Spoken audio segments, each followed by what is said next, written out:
কথা বলে না কেন? নাম বলেন না কি? কিন্তু আপনাদের কাছে আমার প্রশ্ন, আসলে কি উনি কাদিয়ানীদেরকে কাফের ঘোষণা করবে?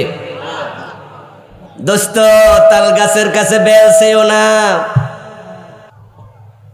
পুরুষ গরুর কাছে বালতি নিয়ে দুধ দোহন করতে যেও না।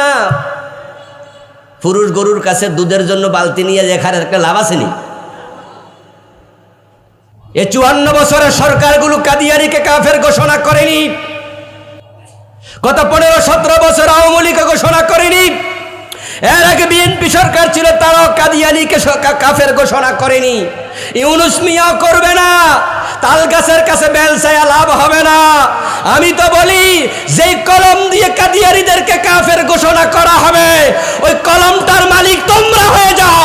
ইসলামী সরকার আসলে ঘোষণা আমরা নিজেরা করে দেব।